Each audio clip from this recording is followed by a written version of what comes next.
A special thank you to each of our subscribers who make this channel possible. Here's today's story.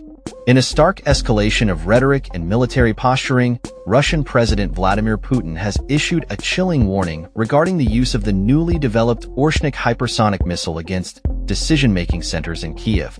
Speaking at a press conference in Kazakhstan, Putin claimed that the missile, which he described as having a kinetic impact comparable to a nuclear strike, could be deployed against military and industrial targets in Ukraine's capital. This announcement comes on the heels of a significant missile and drone assault by Russia that left over 1 million Ukrainians without power, targeting the country's energy infrastructure.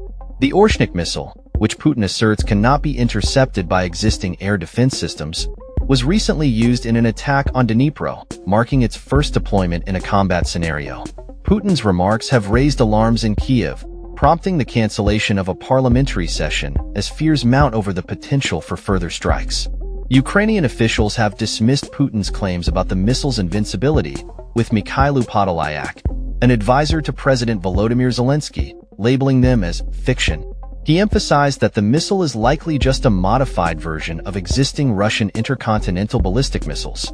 The backdrop to this escalating conflict includes the recent decision by the US, Britain, and France to supply Ukraine with long-range missiles, a move that has provoked Russia's ire. Putin suggested that the geopolitical landscape may shift with the incoming Trump administration, expressing hope that the president-elect would find a resolution to the ongoing war.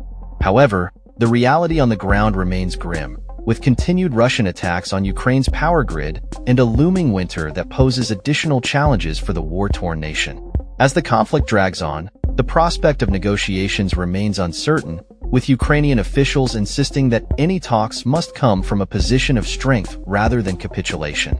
The appointment of retired General Keith Kellogg as Trump's envoy for Russia and Ukraine has added another layer of complexity to the situation, with analysts closely monitoring how the new administration will approach the ongoing crisis. Amidst these developments, the threat of further escalation looms large, as both sides prepare for a potentially protracted confrontation that could have dire consequences for the region and beyond. That's all for this story.